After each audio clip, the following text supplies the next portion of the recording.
Uh, Colleagues, talofa, I think we'll get started.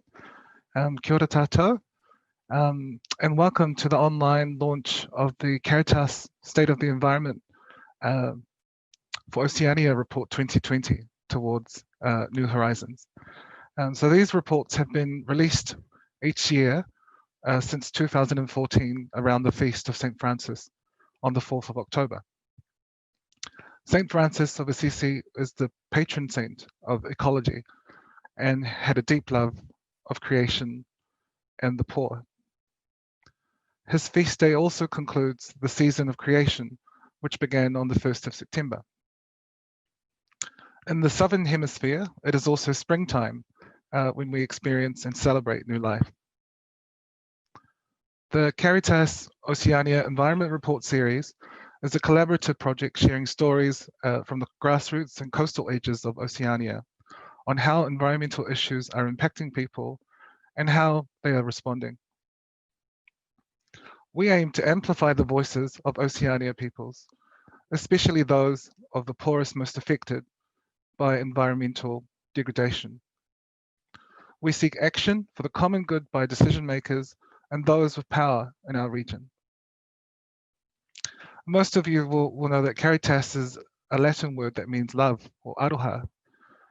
Caritas in Oceania comprises the Caritas agencies of Tonga, Samoa, Papua New Guinea, Fiji, Australia, and Aotearoa New Zealand, as well as member churches of the Episcopal Conference of the Pacific, which covers most of the South Pacific Islands. Each Caritas member is accountable to its local Catholic bishops. And together we are part of the Caritas Internationalis network of 165 Catholic development and social justice agencies working in more than 200 countries and territories around the world. So talofa, my name is Tim Bass. I am a Pacific advisor for the report, and I'm delighted to be here to chair our talanoa today and introduce you to our panelists. But before I do that, I'd like to acknowledge the support of the Global Catholic Climate Movement in hosting this webinar. In particular, thanking Cheryl Dugan, who's based in the Philippines, who behind the scenes is taking care of the technology for us.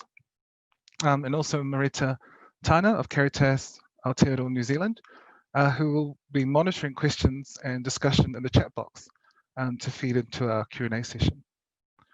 I'd also like to acknowledge all of you, our guests in the webinar. In particular, I'd like to welcome Cardinal Suane Mafi, head of the Catholic Church in Tonga, Father Besamino Victor from Samoa and his colleagues, Monsignor Jared Burns, and any other distinguished guests I've missed. Welcome and thank you for joining. So just a bit of housekeeping. Just going to give a brief overview of the schedule for our talanoa today. Shortly, we will start with a prayer to acknowledge land, oceans, and people, but also to ground our talanoa. I will then invite each of the main panelists to introduce themselves. Following that introduction, Martin de Jong, who is the lead author and researcher for the report, will give background and context to the reports, and then later talk about a section on offshore mining and drilling. We'll then hear from Ursula Rakova from the Carteret Islands, who will provide a case study on climate finance, or lack thereof. Following Ursula, we'll hear from Amelia Maafu and her team from Caritas Tonga, who will share case studies of impact arising from cyclones, which have been complicated by the current COVID pandemic. In the final case study, Kosita Tino Tikumai Bolatangane of Caritas Fiji will share impact of coastal erosion and sea level rise in Fiji and interplay with climate finance. So after the presentations from our panelists, we'll conclude with some final remarks and some key recommendations from each of the panelists. So for our participants today, If you have a question along the way during the presentation, please feel free to record these in the chat box. And please also ensure that you name the person who you are directing your question to. So Marita and I will figure out how to collect those questions and put them to the panelists after the talanoa. So we will have about 10 minutes for Q&A and then finish off with a closing prayer. So that is our schedule for today. Thank you again for joining. I'm now going to invite Te Pou Hohua to open our webinar with a prayer and acknowledgement in Te Reo Māori, our first language of Aotearoa. Kia ora. Whano, haramai te toki, haumi e hui e tāiki e. Nā ngā tamariki, arangi nui me papatua anuku, ka puta mātou ki te whai ao, ki te ao mārama.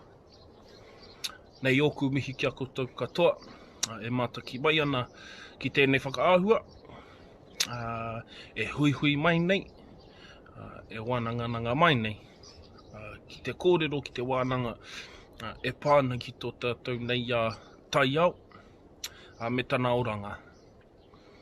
E tika ana, me tuku aku mihi kia koutou, mai tawhiti, mai tata, me oku tuakana, koutou o te moana nui ā kiwa, nei aku mihi kia koutou. I te timatanga o taku kōrero, i kōrero au e pā ana ki ngā tua Māori, ngā tipua Māori, heoi, ka tuku aku mihi anō ki wētahi atua. Ko Tangaroa, te atua o te moana, te tipua te moana, kia tāne mahuta, te tipua te atua o te nahere, kia maru, te atua o tō tātou nei, o mātou nei awa, me o tātou wai Māori, anō hoki kia haumi e tike, te tipua, te atua, te kai. Nei aku mihi kia koutou anō, e tika ana me taki tēnei huihuinga i roto i te karakia, hei pai haere, hei arahi pai tātou, i roto i tō tātou nei wānanga, heoi, kia ora mai tātou. Toki uri, toki amo, āki hoki au e tāku toki nei, kia rahirahi tō ki, kia rahirahi tō kāka, no hia te toki nei manihi, no hia te toki nei manaha, te manaha nui ia tāne, me whakarongo nui ake, nui mārire, te nei taku toki he ripona, taku toki he āwhena, tū mai te toki haumi e, hui e, tāiki e. Nei aku mihi kia koutou, tēnā koutou, tēnā rā tātou, katoa.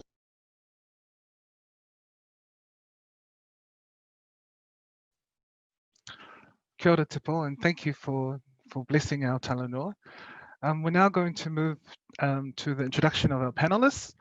And just as many of you would have experienced globally, using Zoom to connect across oceans and across landscapes, there's always going to be an issue with connectivity. So forgive us if we run into some of those issues today.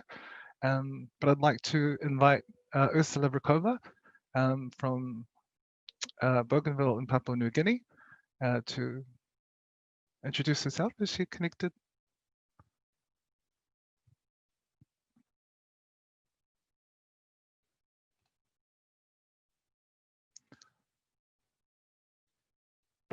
She seems to have dropped out again. She's back.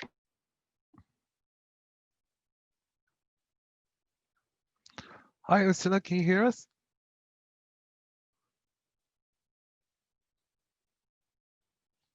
Okay, cool. So we're having some technical difficulties. So I'm going to invite Amelia Ma'afu, Caritas Tonga.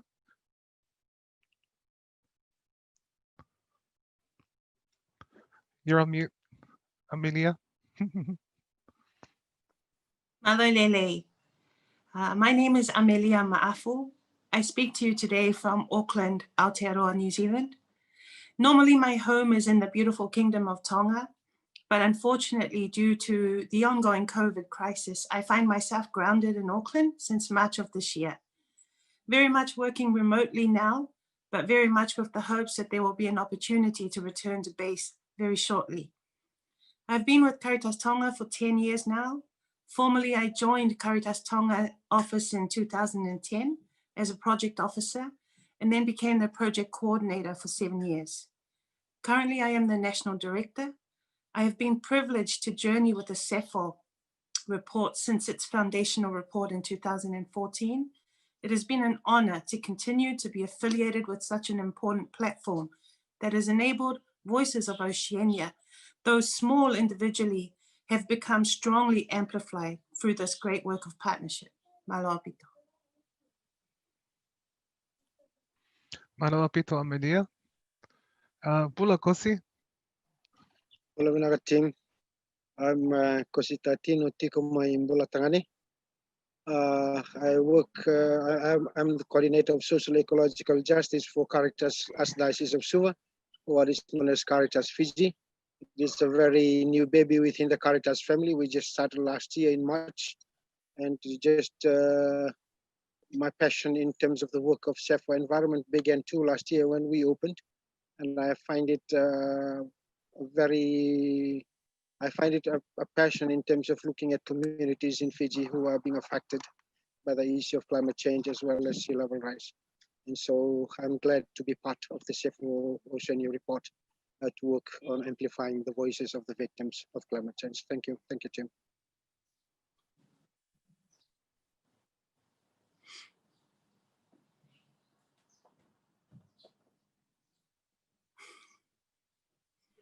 Tim, you are on mute.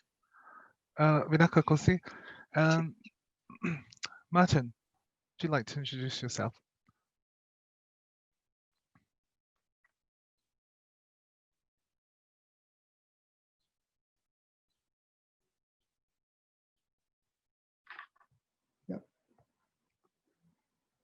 Thank you, Tim. Sorry, I was just trying to connect with Ursula. She is there in the studio and she will try again after I introduce myself to speak. She just has to stop the video at the moment because there's not quite capacity, but if she can't speak through Zoom, we will get her on the phone. So thank you for that and thanks for your patience. Kia ora tātou, I'm Martin de Jong. I'm really pleased to be able to be here to launch this year's CEFO report online, a very unusual situation, but it's great to be able to connect with all of you in this way. I would describe myself as the product of colonisation in various ways. My father came from the Netherlands to work in a dairy factory on the slopes of Taranaki in New Zealand's North Island. My grandfather, on my mother's side, was Anglo-Indian. He came as an orphan to New Zealand and fought for the Empire in World War I in Gallipoli, France and Belgium. My mother and grandmother on her side were both born in Aotearoa, New Zealand, of English stock. I myself was born on the Hauraki Plains, where Captain Cook arrived, and he saw the Kahikatea pines that then covered the wetland, saw them as resources for the massive sailing ships. That area, which in my own psyche I call home and identify with, is now largely flat green fields supporting dairy. I'm not saying anything wrong about dairy, I'm just saying how the landscape has been transformed by our settlement and our colonisation. Where I live now in Whanganui-a-Tara, on the banks of Te Awa-Kaurangi, the river of great value, is also a region, an urban area of modified landscape from the original wetland, providing a home for many people of diverse cultures. Te Whanganui-a-Tara or Wellington has been my home for more than half my life now, and I fell in love with it when I first arrived, mainly for the mountains and hills that surround this harbour. I've been working on the environment report since it started in 2014. I've always had a special connection with place and nature. And my journey on the report and with Caritas has only deepened my awareness and knowledge and understanding of Māori ways of relating to landscape and Indigenous ways, and seeing and experiencing people's deep connection with land, with ocean, with their ancestors. And it's made me appreciate my own connection with my past, the place where I live now, but also the places where my ancestors came from. We'll try Ursula now.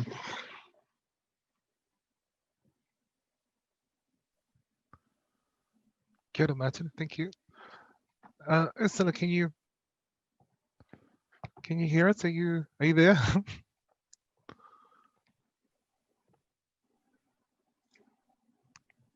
I'll try phoning her. It's worked before. You may not be able to see her face, but you can hear her, I hope.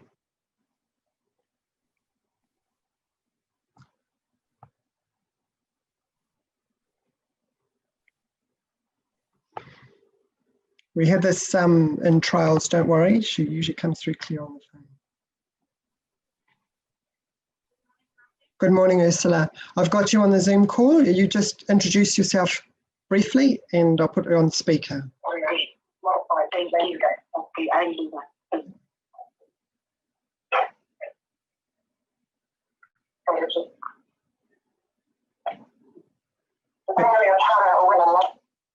Ursula?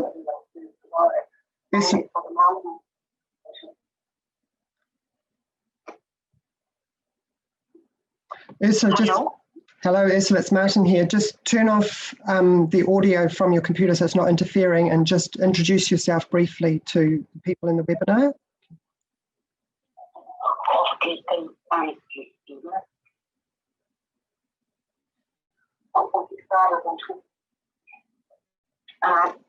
Okay, I'm ready to start, Martin. Yep, go ahead, Ursula.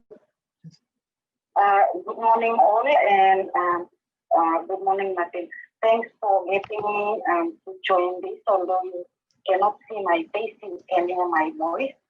I'm privileged to be part of this meeting, and my name is Ursula Lakeba, and I come from the country Thailand, which is impacted heavily by climate change and rising sea level. I am now the executive director of Lakeba, which is an organization initiated by the Council of Elders in country. And we have been in operation since 2006. This is our 11th year of operation, and we have managed to relocate only 10 families in 2009-2011. The families are happy to be there. They're basically taking part in cash cropping and food security. Thank you. Thank you, Ursula. Thank you, Tomas, Ursula. I'm now going to hand it over to Martin to provide us with some background on the report series and some of the issues covered. Kia ora, Martin. Kia ora, Tim, and thank you everyone for your patience in dealing with this technology. But it's good to have backup such as phones.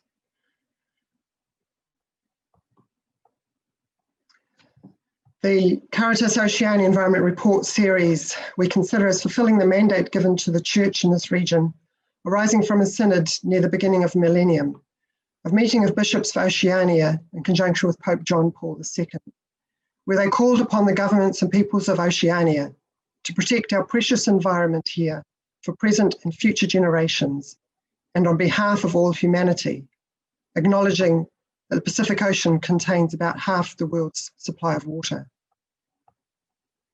Caritas Oceania members seek to serve the poorest. In doing that, we are aware of the increasing role environmental challenges, especially climate change, have in people's lives. In 2014, we brought these experiences together in the first advocacy report called Small Yet Strong, Voices from the Environment in Oceania. From that foundational report, we identified 5 issues to follow in subsequent years: extreme weather, coastal erosion, flooding and sea level rise, the environmental impacts on food and water supplies, offshore mining and drilling, and response to climate change impacts through monitoring climate finance for the most vulnerable. Our reports have always sought to seek out and amplify voices from the grassroots and coastal edges of Oceania. a testament of people's experience here. In this presentation, you'll hear stories from Tonga, Fiji, and Papua New Guinea. But in the report are others from Samoa, Australia, Aotearoa New Zealand, Vanuatu, and Kiribati. One of those deals with water supply situation in Northland and Pangaru. Just a short excerpt in the report. And just before joining this webinar, I was on another call to Pangaru. And both Phil and I were shocked at the continuing lack of secure water there following the drought. It was a real insight into the issues. And more of that will feature online as well. But a feature of our reports is our Caritas indicators. Please move to the slide with the indicators now, Cheryl. Next one. These are a snapshot assessment for the year based on the stories we receive, as well as monitoring of other reports and news items, which give our view, our assessment of the impact on people of these 5 issues. Just noting some movement in our indicators this year, both coastal and offshore indicators have moved up. Our assessment of coastal erosion and sea level rise has moved from high to severe, reflecting ongoing cases on coastal areas and the interplay of coastal erosion and flooding with extreme weather. Our assessment for offshore mining and drilling has moved for the first time from moderate to high. The physical impacts may not be getting visibly worse. What we are seeing is a continued push by seabed miners in particular, which is placing stress on communities who are having to defend their waters, traditional kaitiaki or guardianship areas, and their sources of seafood. Climate finance has remained woefully inadequate through the whole report series, and this highlights the marginalising and sidelining of those most affected by climate change.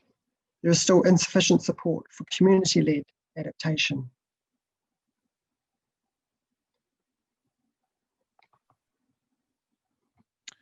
Kia ora, Martin. Thank you for that brief context.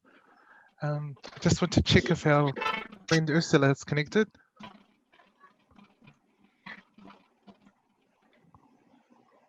Are you able to speak, Ursula, on Zoom, or shall I call you again?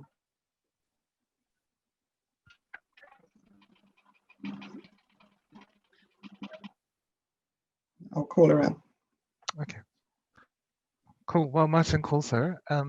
So this brings us to our first case study from the grassroots. So Ursula Lakeba, Tulele Pesa, the Carteret Island. So the first report featured Carteret Islands in PNG, and their story told through the eyes of Ursula Lakeba of having to move because of climate change. So Ursula and her people have struggled to get sufficient funding from their Bougainville and Papua New Guinea governments, and struggled along with many other small islands to get recognition and finance to address the loss and damage which they can see visibly is affecting their homes. It was one of the reasons why our initial assessment of climate finance for the most vulnerable people in 2015 was woefully inadequate, and unfortunately that's remained so through to today. So Ursula has been the director of Tulele Pesa since it was founded in 2006 to organize migration of Carteret Islanders from Atoll Islands to mainland Bougainville. So she will explain the situation of her people and also provide us an update on climate finances.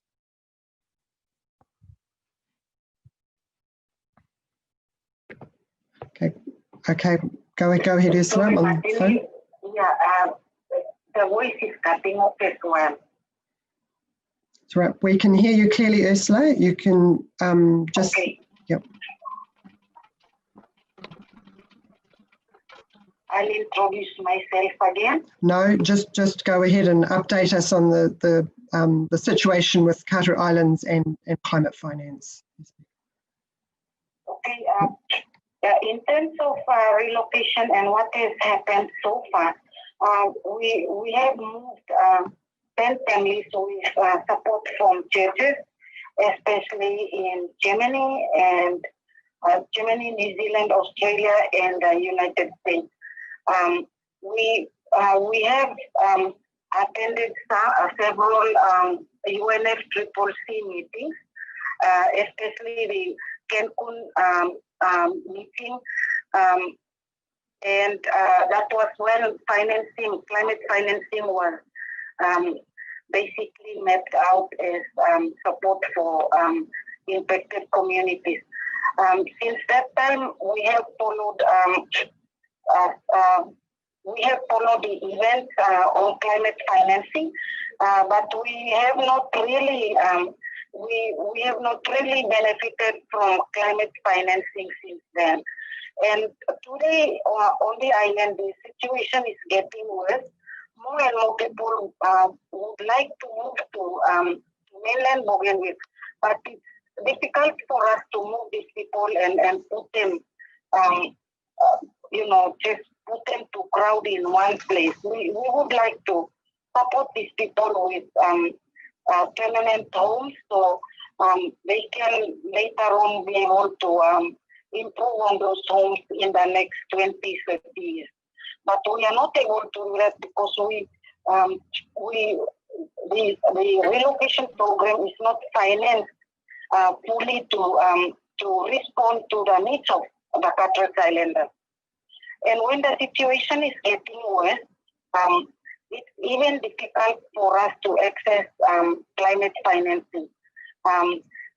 Because the criteria set for climate financing responds to early warning systems, it responds to other requirements that we basically, for the Caritas, we have moved beyond those scenarios already.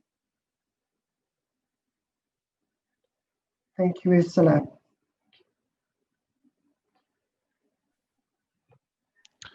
Thank you, Tomas. Ursula, thank you for that insight into the struggles of people having to move due to climate change.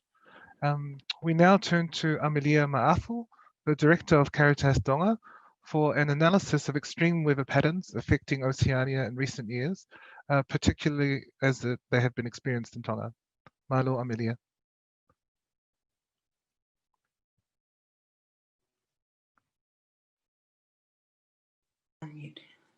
Malo, Tim. The Caritas assessment of the overall impact on people of extreme weather events remains at severe. In light of our assessment of the last 5 to 10 years, where we have seen substantial change in weather for the people of Oceania. In many places, the temperatures have become noticeably warmer and the weather more unpredictable. Extreme events have become more intense and more frequent. Extreme weather events stand out as the single most pertinent environmental issue to people's lives and their livelihoods. It is well documented that Oceania island nations are highly exposed to multiple natural hazards, largely due to our geographical location. But climate change further exacerbates the vulnerabilities. In Tonga, climate change is recognized as the single biggest issue that will determine the future of Tonga over the coming decades. Climate change is already occurring in Tonga through both sea level rise and changes in climate. This is reflected in the intensity of extreme weather events. Unusual intense events such as the heat wave in Australia of 2014, leading to 139 deaths, super cyclones such as Pam in 2015 and Winston in 2016, El Nino effects affected more than one country in Oceania. Intense rainfall events and unusual sea swells have highlighted the dangers posed by extreme weather in Oceania. Intense storms causing extensive flooding in Aotearoa, New Zealand, and the bushfires of Australia in 2018. Category 5 tropical cyclones Yutu in the Northern Marianas and Gita in Tonga caused thousands of people to be displaced, and many experienced shortages of food. A growing trend of multiple disasters affecting the same communities and compounding challenges, often already crippling coping capacity of vulnerable communities. The poor are the hardest hit. While disaster losses in Pacific Islands are highly relative to the size of their population and economies, many of the poor people live in areas particularly susceptible and or are affected by extreme weather events, and their means of subsistence are largely dependent on natural reserves and ecosystemic services such as agriculture, fishing, and forestry. They have no other financial activities or resources which can enable them to adapt to climate change or face natural disasters, and their access to social services and protection is also very limited. Extreme weather events directly impact crops, food plants, and food chains. Some species are finding new ways to survive, while others are sadly struggling or fading away. Disaster preparation and planning in a number of places in island countries prove effective for the extreme weather events that did hit, but greater priority is still required to the most vulnerable communities and those in isolated areas, as well as better coordination and involvement of people at grassroots. As well as the potential for extreme weather events to adversely affect more than one island nation in Oceania, the presence of other emergencies can further compound the difficulties experienced by countries already at a stretch point.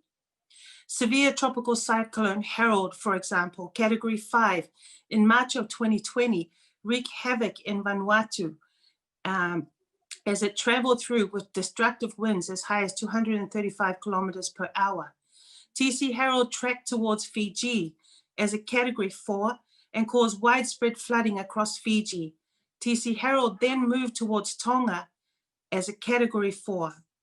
As well as tropical cyclone, the compounding crisis facing the world today of COVID-19 resulted in Tonga facing a dual emergency. TC Harold visited Tonga like many of its Pacific neighbors whilst the national lockdown was enforced. Tonga has maintained its COVID-19 free status. There are currently no suspected cases. In spite of its COVID-free status, the high rate of NCDs in Tonga, a developing health system, lack of ICU beds and ventilators, and heavy reliance on import, and the nature of our culture, for example, the community orientated with extended family ties, will amplify the impact of COVID if it is imported into the country, leaving us very vulnerable to potentially thousands of deaths and countless more very sick.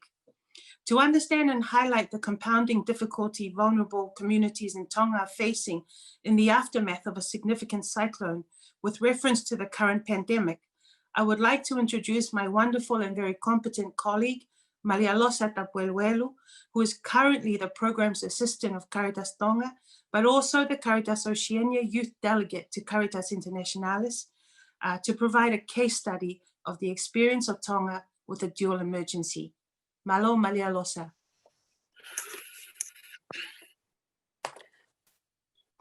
Malo Amelia. Malo Apito Amelia and Malo Lele. Greetings from Tonga. Thank you for the opportunity given to share what happens and what it's really like here in Tonga in terms of the dual emergency that our small nations is facing, which is having to deal with the impacts of the novel coronavirus and also the impacts of natural disasters like Tropical Cyclone Harold. As Amelia have mentioned, Tropical Cyclone Harold enters the Tonga water whilst the country is on lockdown.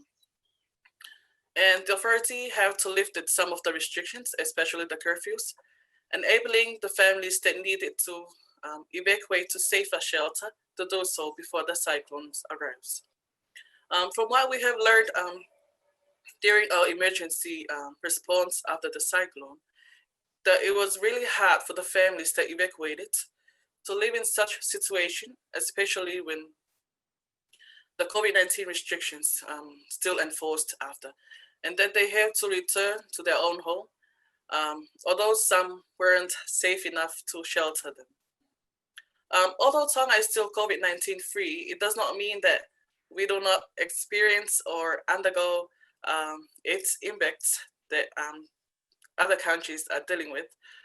It also has a great impact on our economic and also our people's lives. Especially when Tropical Cyclone Harold came in the middle of this global pandemic. Its concerns have complicated sheltering decision of families that were affected by the cyclone. These have been identified by the shelter cluster that not even half of the families that were affected by the cyclone wanted to be a part of the government reconstructions recovery program. People are still stressing out, and especially the most vulnerable people living in low line of poverty, and people that were affected by the cyclone, that their priorities are being shuffled and they're being devastated, and the feeling of hopelessness is there. We are a small open island economy that mostly depends on foreign aid for major projects, and also some families depend on diasporas overseas. And with the COVID-19 restrictions, both locally and overseas, this creates a long-lasting economic damage to the businesses in Tonga, with loss of jobs and incomes. That some companies no longer afford to pay for so many employees, that results in laying off some of their workers.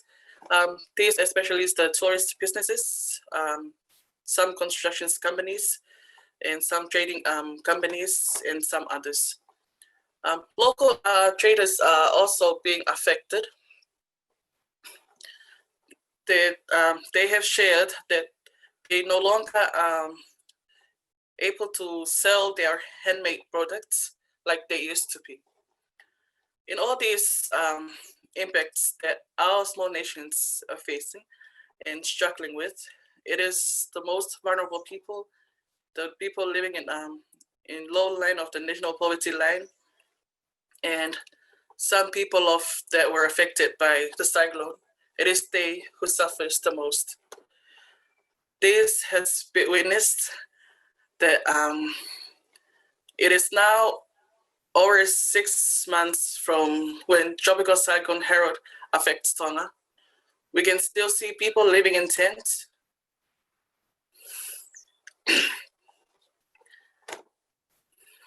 We can still, we can still see people living in temporary shelter, and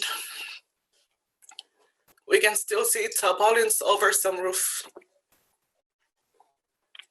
From our previous survey in one of our projects, what have been shared from the communities is, and we believe it's the main concern here in Tonga, is when will be this pandemic over? Will it ever hit Tonga? Well, it's still unknown, and it is still unknown, yet we are only praying for the best and preparing for the worst, especially when we're just a month away from our next cyclone season. Malo pito and apologies. No apologies needed. I think we all share in your emotions. Malo pito, Amelia, Maria Losa, and the rest of the Tongan team for that very important insight on extreme weather. We now move to Fiji, where Kosita Tino of Caritas Fiji will inform us about the intersect between coastal erosion, displacement of peoples, and climate finance. Bula vinaka, Kosi. Bula vinaka, team. And bula vinaka to all of you listening to this webinar from across the ocean and from across the world as well. For me, the thematic area of which I will be speaking on is on coastal erosion and displacement, and how it interlinks with climate finance. In my deliberation, I will be touching on these two thematic areas, which is covered in the CEFO report. And I believe I do not have to go into details about the issue of sea level rise, and the factors associating with it. For there are many studies and scientific researches online to prove the cause and reality of the matter. However, it is important to note the link between sea level rise and coastal erosion, as in this experience here in Fiji. The reality of sea level rise is very much affecting small island nations like us in the Oceania, especially here in Fiji. The archipelago of Fiji consists of a group of more than 330 islands, of which about 100 are inhabited, and more than 60% of villages or communities situated along the coasts. Therefore, one can imagine the many communities that would be affected due to coastal erosion caused by sea level rise and other factors like storm surges and so forth. Caritas Fiji are raising awareness of climate change issues for coastal communities, so their voice as victims of climate change can be heard at national level and as well as globally. What drives our work around this area is because we believe the issue of climate change is mostly discussed at national and global level, with a lot of bureaucracy, especially when finances are involved, while the voices of the victims are not really being heard. Another drawback in this area is that many of these communities who are affected by coastal erosion cannot seem to connect the issue of climate change to sea level rise and coastal erosions, for they see it as something normal, despite the fact that they have witnessed firsthand that their coastlines are being swallowed up due to sea level rise. There are some of these are some of the pictures and images in terms of the impact of climate changes in the Pacific associated with coastal conditions. For example, through erosion or bleaches of coral bleaching, which is expected to affect local resources, example, fisheries, and reduce the value of these destinations for tourism. Sea level rise, as you can in the picture, is expected to exacerbate Indonesia's storm surge, erosion, and other coastal hazards, thus threatening vital infrastructures, settlements, and facilities that support the livelihood of the community. The impacts of climate change in the Pacific, just for example, the shifting of rainfall patterns causing prolonged droughts in some areas and excessive rainfall in others, including an increase in frequency and intensity of cyclones. At the recent World Bank report states that Kiribati would experience flooding by rising seawaters of up to 80% of the land mass in some areas. A World Bank funded 2000 study found that in the absence of adaptation, up to 55 to 80% of areas in northern Tarawa and 25 to 50% of areas in southern Tarawa would be inundated by 2050 due to sea level rise and storm surge, as you can see just highlighted in some of the stats there. This is an example of a king tide ledge in the Kiribati. A family climbed to safety when their house is hit by king tide in Basio on the South Pacific island of Kiribati in February 2005. So wave peaked at 2.87 meters. Next is just the impact of sea level rise as well in Pangai. That is what we see, that the sea level rise, which is causing by storm surge, is affecting the island as well. In Tonga, a case study in Tonga, sea level rise near Tonga measured by satellite altimeters since 1993 is over 6 millimeters per year. I believe that will be more than by now, larger than the global average of 3.2 minus or plus 0.4 millimeter per year. So this rise is partly linked to a pattern related to climate vulnerability from year to year and decade to decade. A projected rise in sea level of 5 to 15 centimeter by 2030 and 20 to 60 centimeter by 2090. But sea level may be more at this point, maybe more, as this does not take into account the ice sheet disintegration processes, which will have a major impact on global sea levels. That is just an image along the Tonga. I hope those in Tonga wouldn't mind showing the impact of sea level rise and in Pangai Hospital. That is what they have done to somehow protect the hospital in terms of the impact of sea level rise. The next is a picture from the Solomon Islands, which is also a witness of the sea level rise that I am talking about. The next, this picture shows an island here in Fiji. The road has been almost half eaten out by coastal erosion, and this is in the island of Lau in Lakeba. As well as the next picture shows that this sea level rise is or has taken off the whole road in this island of Lakeba. The next picture, that is a headman from one of the villages here in the north. I'm here in the north. I'm sitting here under the guava tree, and this is a place in the north where he's pointing out that there at the boat he's pointing at where the house used to be in the 80s. So 20 years later, so some 40 years later, that is the sea level has gone right up to where he is standing. So I believe it is quite alarming. In Fiji's case, communities living along the coastal areas in Fiji face upheaval in the next few years as there are plans for relocations because of rising sea levels. Fiji's government has identified more than 40 coastal villages for relocations, but I question the fact whether these communities were consulted or not, because no one in Fiji seemed to know who these communities are. Nevertheless, we need to heed the lesson of Narikoso on Ono Island in Kadavu. In 2012, the Fiji military began clearing the land to relocate the village of 100 people.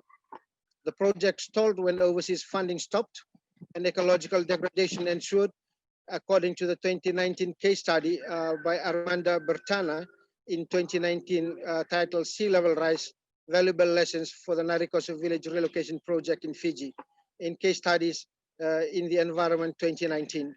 So this year, 3 partly completed houses at the new site in Narikoso were destroyed by Cyclone Harold. Despite locals warning, the houses' locations would be susceptible to cyclones. In terms of climate finance, most of the affected communities have minimal or no idea at all about climate finance here in Fiji. And it is easy to use them or manipulate them and their situation to attract climate funding. However, when money actually donated by others in terms of nations and partners for the purpose mentioned, it is used elsewhere according to the government priorities and not according to the victims' priorities. February this year, the new government pledged New Zealand 2 million to the Fiji Government Relocation Trust Fund to help relocate 42 communities threatened by sea level rise. I did question how well the money will be used based on the flow experience on Narikoso village. New Zealand MFTA says that 0.5 million of their grant will help develop relocation guidelines that provide human rights, free, prior, informed consent, transparency, and accountability due to relocations. But I believe this is very important. This is very important stages. Nevertheless, it does not seem to materialize on the ground. The first village that was relocated in Fiji, Vunindongoloa in Vunolevu, experienced this, and they are finding some problems in the new village where they are now settled, for the process mentioned above were not really being followed. And that, dear friends who are listening, is the experience that I can see thus far from Fiji with regard to coastal erosion and relocations or displacements with interlink with the climate finance situations here in Fiji. Thank you very much, Tim. Vinaka Vakalivu Kosi, some very important follow-up questions in terms of climate finance, and I hope we can pick them up in the Q&A session. So from the coastal edges, we move offshore to look at the murkiness, not so much of the water, but the shady dealings of some of the companies wanting to extract goods from the sea, even to depths of 3 kilometers. So Martin De Jong backgrounds key findings from the report in the offshore section. Kia ora, Martin. Kia ora, Tim. I'll try and keep this short because I know we're running close to, well, beyond time. We have followed offshore mining and drilling over the years, but this year have focused our attention on seabed mining. As I said before, the indicator has been raised to high because of the increased commercial pressure to mine in both national and international waters. There's a particular large region northeast of Kiribati that many countries are interested in. This is placing greater stress on some Pacific communities most affected, who, as you've already heard, have the stresses of climate change, poverty, and now COVID complicating their lives. And largely behind the scenes are these moves to mine the seafloor. In particular, we've followed in Papua New Guinea the progress or lack of in Solwara 1. Canadian-based Nautilus Minerals was in a joint venture with the PNG government to open the world's first commercial seabed mine called Solwara 1. Plans have been delayed. Nautilus ran into financial and technical difficulties. Last year went into receivership. That seemed like a sign of hope, but as communities in Papua New Guinea found, there is still a company called Deep Sea Mining Finance, which has taken over the assets of the Nautilus subsidiary, Nautilus New Guinea Limited. This company, Deep Sea Mining Finance, is owned by the main investors of the now bankrupt Nautilus, and through Nautilus New Guinea, it has continued to apply for exploration licenses in the Solwara 1 area. In July of this year, John Mamori of Caritas in Papua New Guinea, together with Jonathan Mesalam and others from the Alliance of Solwara Warriors, helped to support community objections to this license extension. It happened in Namatanai, New Ireland. It was outdoors. We have photos of the people on the ground putting their case to the Mineral Resources Authority. This was the first time this year that the people and even the New Ireland provincial government heard that Deep Sea Mining Finance was around and had acquired the assets. It was also the first time that they heard that a previous license renewal, which they objected to 2 years ago, the first time they heard that that license had gone ahead. That was the first time they'd got an update on the situation. It's one of the many reasons why the Catholic Church and other members in the community in Papua New Guinea have been strongly opposed to seabed mining of any sort. It's for this reason, as well as strong opposition to seabed mining in places such as Tonga, Fiji, Cook Islands and Kiribati, that Caritas Oceania this year is joining for a call for a complete ban on seabed mining and exploration in both international and national waters in the Pacific. I understand through our networks that there will probably be shortly a fuller Pacific campaign against seabed mining. I'll be calling for a ban in national waters and exclusive economic zones and a moratorium in the international area. There's reasons why there's a difference there, which I can't go into, it's too complicated, but those who are interested in this issue, we will have more on our website and through our contacts. So watch this space, basically, and keep an eye on what's happening offshore.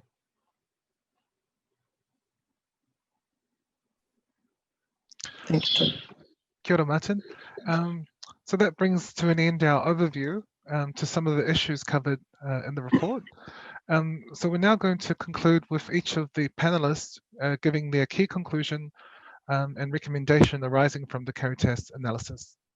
And we'll start with our brother Kosi. Thank you, Tim. In terms of my conclusion, COVID-19 has reminded us of our mutual vulnerability and interconnectedness and the need for solidarity. Government must remain committed to Paris Agreement, update strong nationally determined contributions on NCDs by end of the year. We must step up on climate mitigation, adaptation and finance, prioritize poorest communities and empower local communities to access funding. Not at further expense of the earth and the poor. A green transition does not include seabed mining. And my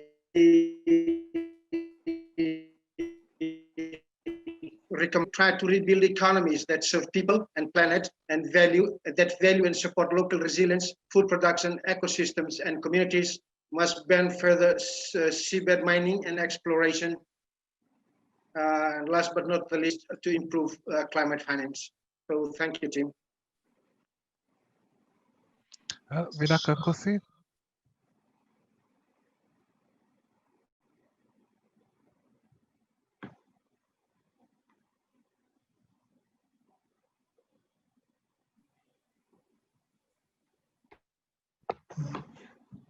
I'll try. Do you want me to call up Ursula, Tim? Amalia. It's Amalia next. We also call on governments to protect people's health and minimize the fallout from COVID-19, while stepping up efforts too on climate mitigation and adaptation. We can't let COVID-19 and economic concerns divert us from the long-term and growing threat of climate change. There is no UN climate summit this year, but countries must remain committed to update and strengthen their nationally determined contributions under the Paris Agreement by the end of this year. Thanks, Amalia.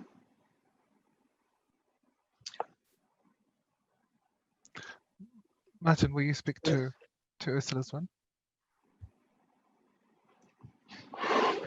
I will actually call up Ursula because she would like to speak briefly.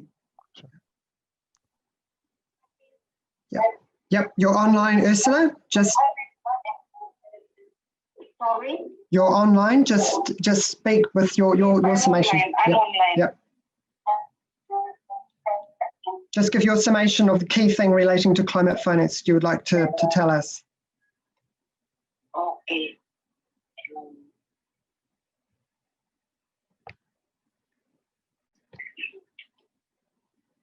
Just go ahead, Ursula.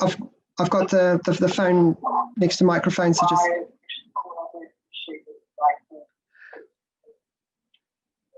Yeah, hello everyone again. My short key message is on climate finance.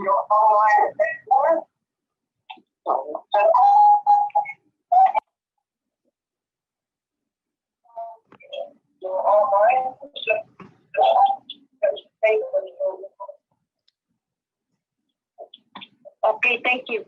Is that okay? Yep, go ahead. Okay, my short key message is on climate financing is that I would call on governments sponsoring or financing climate impact to basically make sure that climate financing reaches communities that are heavily impacted and are vulnerable to climate change and rising sea level. And that is my call for the global leaders. Okay, thank you. Yeah, thank you. It's got a little hold. Thank you, Ursula. Sorry, I got a bit cut short there, but we heard the essence of her message. For myself, I would say we need an integrated response that recognises natural cycles and limits and rests the earth so that ecosystems, nature and people can recover from the ravages of exploitation. All people need to be provided for fairly from the earth's resources. In particular, we don't wish to see further ecosystem destruction on the seabed floor, where we can't even go ourselves. Enough is enough. We want to see seabed mining and exploration banned. Kia ora, Martin.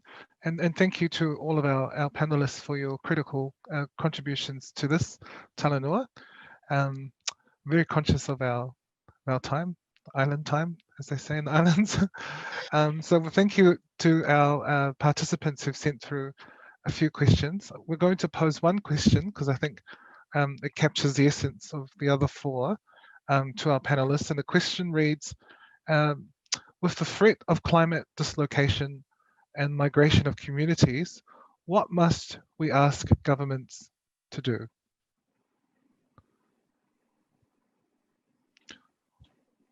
So panelists, you can feel free to volunteer to address that question. Of course, he's got his mic off, so he's got an answer ready. So I'll just read that question again. Yeah, no, I get the question too. Yeah, I believe we should not only ask, but we should pressure our government to prioritize the need of the victims in terms of climate finance, rather than just prioritizing the governments, especially with the small governments, Oceania, like for us in Fiji.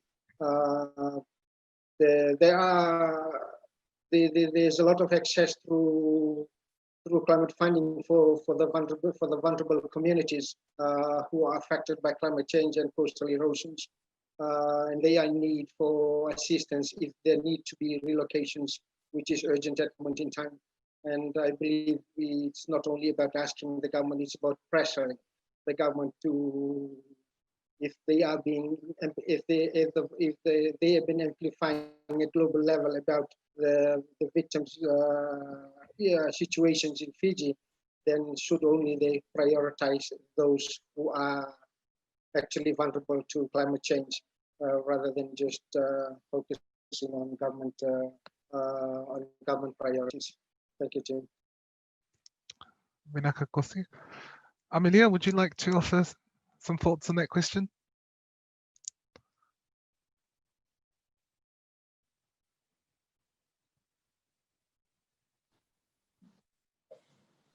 Tim, are you able to repeat the question briefly, please? Yep, sure. So the question reads, with the threat of climate dislocation and migration of communities, what must we ask governments to do?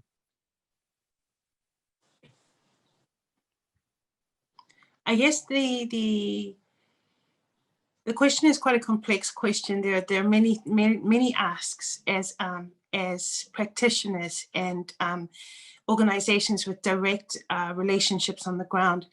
I think there is a call for a better understanding of the experience at the local level and the prioritization of climate adaptation as seen in the eyes of local level communities. There's a need for greater understanding of the mechanisms by which communities feel that they are enabled, strengthened to become more resilient. And I think from the perspective of Caritas Tonga, with the amount of engagement on the ground, I think there's a call for a bridging of the working relationship of the government with communities on the front line through an integrated partnership with all of the main stakeholders. And I think through a more close working relationship, a working partnership between government and all actors that can strengthen the ability of frontline communities to adapt and strengthen their resilience. Maro Bito, Amelia. Martin and Maria Losa, would you like to offer some thoughts?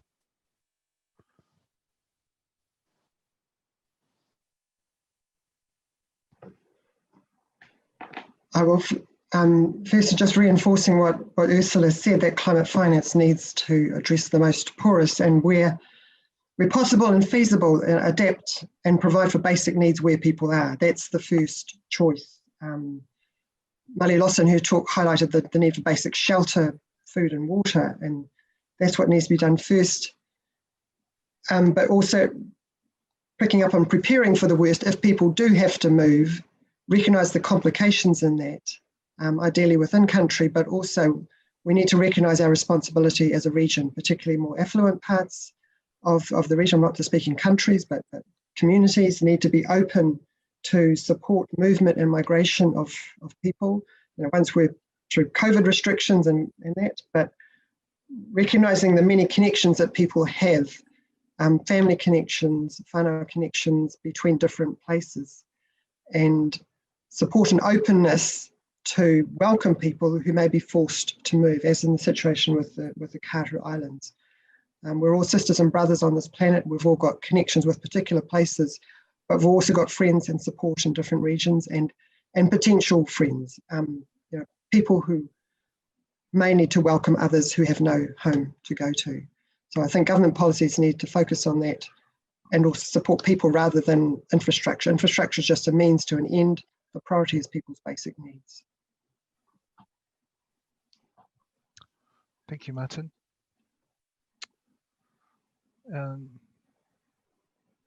Yes, I'm very conscious of the time.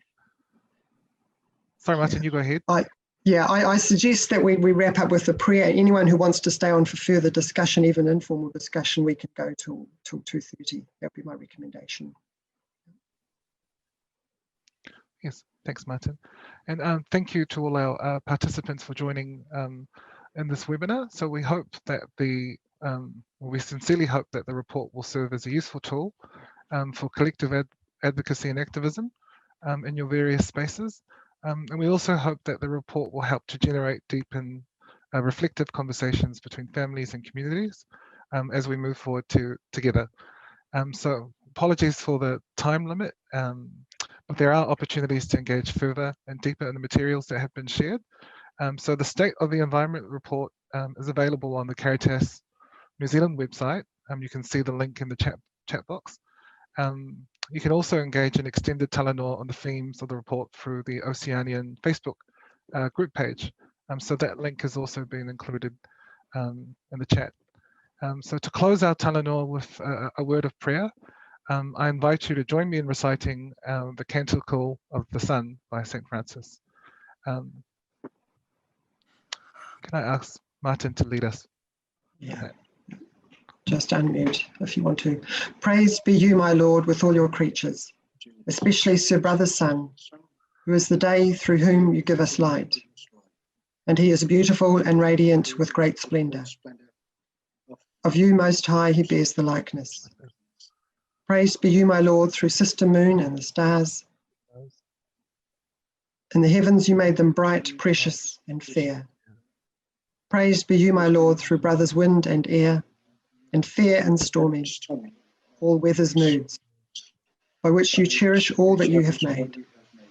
Praised be you, my Lord, through Sister Water, the useful, humble, precious and pure. Praised be you, my Lord, through Brother Fire, through whom you light the night, and he is beautiful and playful and robust and strong.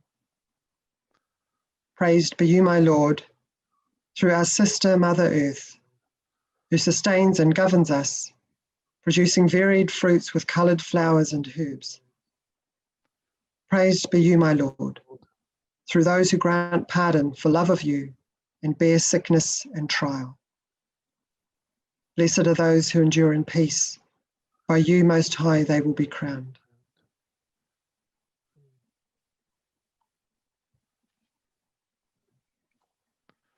Thank you once again. For those of you who'd like to stay behind, you're most welcome to do so.